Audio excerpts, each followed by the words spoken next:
Game day. What has to happen for the Miami Hurricanes to stay undefeated?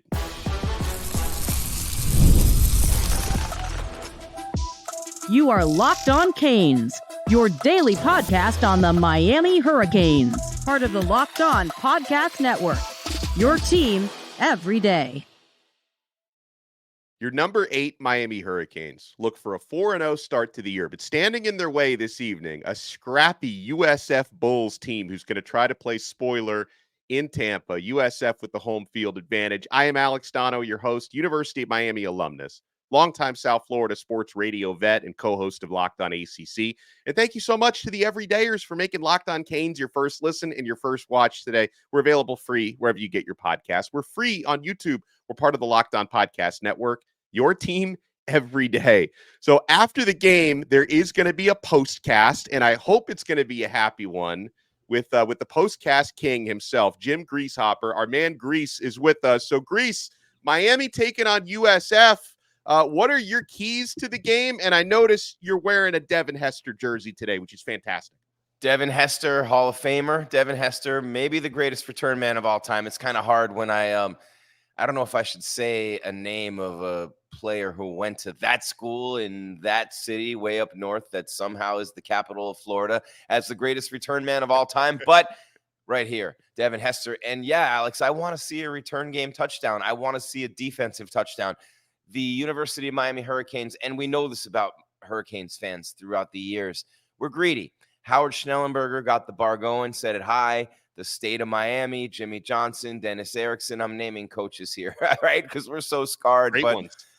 the everybody wants to talk about the University of Miami Hurricanes being back under Mario Cristobal, the one-time great Miami Hurricane player who went to FIU and did good things there, and then gets the coaching job at Oregon and leaves the dream job of Oregon to come back to his alma mater and rescue the Miami Hurricanes. But there is one difference between this team and the great teams of yonder, whatever you want to call them, Alex, is that I haven't seen those plays on special teams or defense yet where you have those players and those times when you could score from anywhere on the field.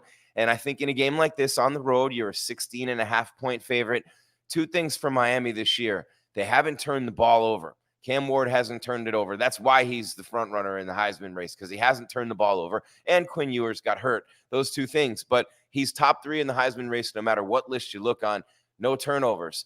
But they also have played controlled football. They've played with controlled aggression. Their offensive line has mastered controlled aggression so far. The penalties have been kept to a minimum.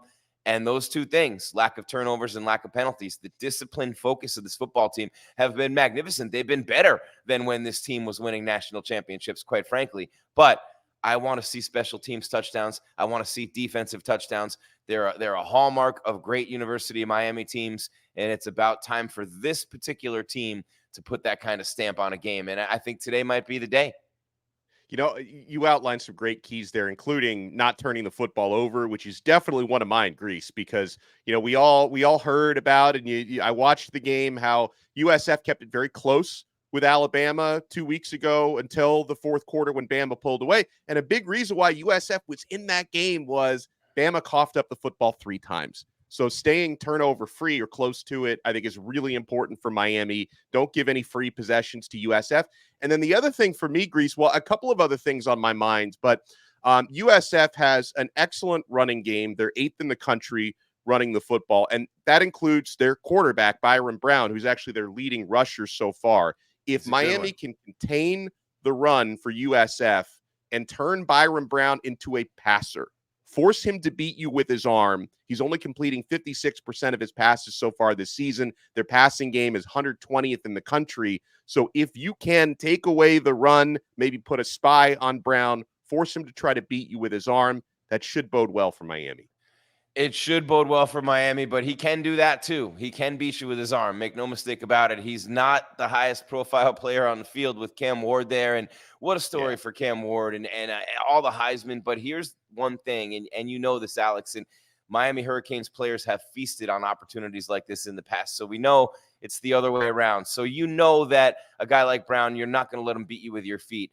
Discipline on defense is the key for him. When you take playmakers who are used to freelancing and running all over the field and making the plays themselves, and then you bring them together as a defensive unit. One of the hardest things to coach out of them is the notion that they have to do everything. Most of the players who get a scholarship to the University of Miami and end up as defensive starters, most of those guys were so great in high school. They did whatever they wanted, ran all over the field, made every play. Well, teaching discipline, 1 of 11 within a unit, playing within the scheme against a quarterback like this, we talked about it before the show. It's so important to stay home. Do not over pursue. Do not freelance. Do not try to play hero ball against a quarterback like Brown, who's so good at cutting back.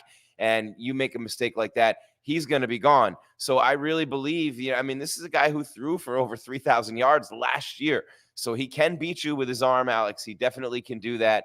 And I don't, obviously, as a Miami Hurricanes, you want, as a player, you want to make him do that. You want to make him beat you with the arm, but just because you make him do that does not mean that he won't. So you have to be careful when you pick your poison against him, and you can't just commit. It's not like he's just a running quarterback is what I'm saying. Yeah. No, that's very fair. And you have to wonder if, if Miami will either be able to deal with USF's tempo, or maybe, if you force them to punt a lot, you slow them down, because the USF Bulls, Grease, they run 85 plays per game. That's top average in the country right now. Yeah. And you see like a lot of college teams now are in like the 60s, low 70s in the amount of plays run. USF has been running a ton of plays. So hopefully Miami can deal with that tempo, because I remember a game last season when Miami lost to North Carolina, specifically in the second half. UNC, no huddle tempo. Miami's defense struggled to adjust to that. But last year is not this year. I think this year they'll have the answers. 37 touchdowns last year for him. You know what I mean? And it's incredible when you think about the fact that he's just a junior. So all those starts, all that experience, you're not going to rattle him. So that's something very important for Miami. I think this is a little bit tougher game than the Florida game from that respect. And Florida, when you're going into that game, you don't know that Florida is not going to be, you had your inklings and your ideas, but Florida going into that game, there's speed all over the field. It's very similar, right? There's Florida kids everywhere. They recruit speed. You're going against a very fast defense, and you can get them over pursuing. But I really believe against a kid like Brown, Alex, we talked about staying in your lanes. We talked about experience on the defensive side of the ball for Miami, playing disciplined. He was sacked 4 times against Alabama. Didn't throw an interception, but they fumbled it a bunch of times. So staying patient, staying focused and disciplined, and forcing a couple of turnovers, Miami should win this game and cover easily.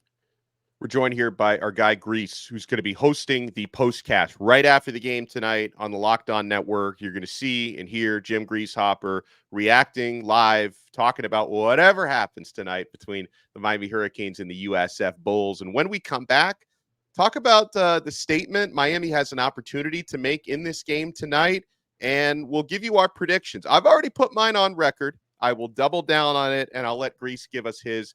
You guys want to keep it locked right here. We're not done yet on this brand new game day episode of Locked On Canes.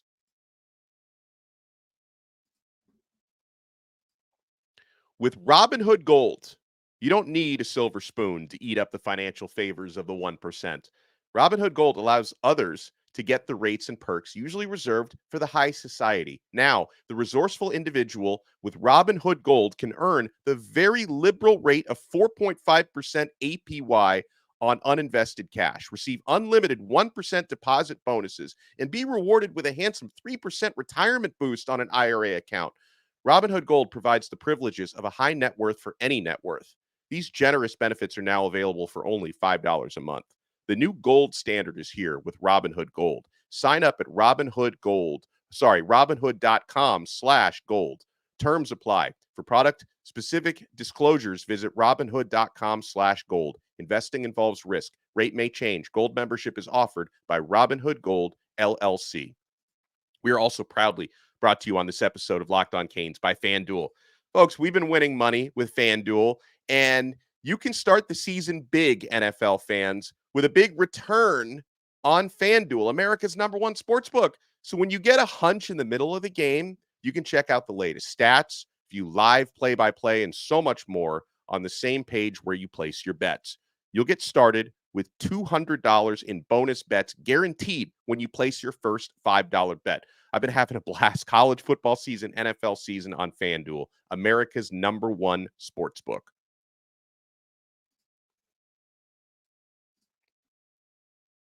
Thanks so much for making this episode of Locked On Canes your first listen and your first watch today. We're available free wherever you get your podcasts. We're free on YouTube. We're part of the Locked On Podcast Network, your team every day.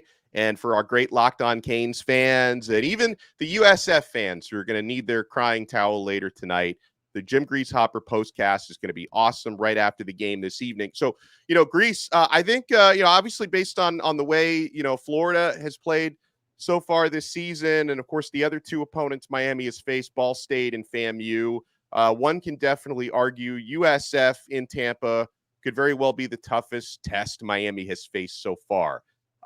What would a victory do for the perception of Miami football? Do they have an opportunity to make a statement tonight? Or if Miami wins, will the narrative just be, well, they still haven't played anybody?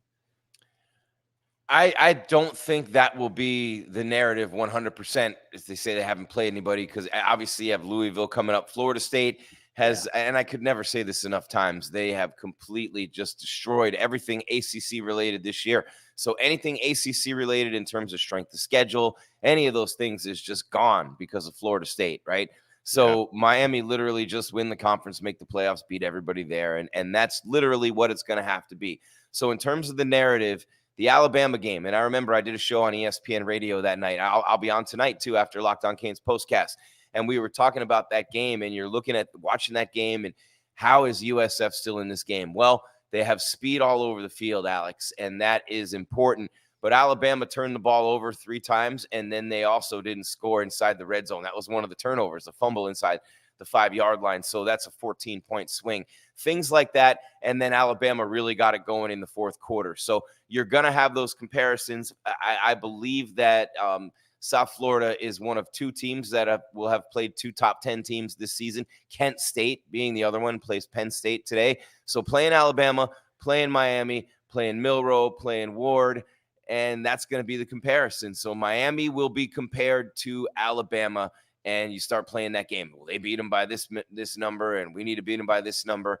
But I just think you have to do what's put in front of you. You just keep winning your games. You don't worry about what anybody says. But if you want to make a statement, I mean, with all those receivers, with all those weapons, the running backs, the running game picked up last week, they're averaging a huge number per carry. The statement that you want to make is dominance. You want to dominate this team and completely just destroy them from the start. I couldn't have said that any better myself. With that said, what is your prediction? Now, I went on record on Friday. I'm going with 45-14 Miami. I'm feeling bullish. I'm feeling like Miami's going to make a statement. The USF fans have made me public enemy number 1, rightfully so, because I've also noted that the Miami Cuban sandwiches are way better than the Tampa Cuban sandwiches. So they hate me now. There's no comparison. Thank you. Thank you. I mean, they make Cuban sandwiches in Tampa.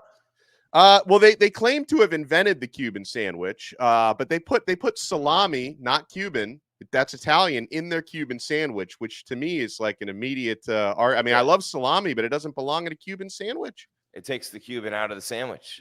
It does. Seriously. What, are they going to claim Cafe Cubano next? What else are they going to do, Alex? You know what? Whoever wins this game gets to claim Cafe Cubano. That's up for grabs today. Well, Miami is looking to finish their non-conference portion of the schedule 4-0, right? The question is not whether Miami's going to win. It's whether Miami's going to cover. So where did you get this one? 16.5, 17 at FanDuel. That's a key. And, of course, they have that great special, too, Alex, with the 3 weeks free of NFL Sunday Ticket. But I think that when you look at this game with Miami, people are saying it's a trap game. No, it's not. Cam Ward's too good. That's the difference. Cam Ward's not going to have that. I threw 3 picks and we lost on the road.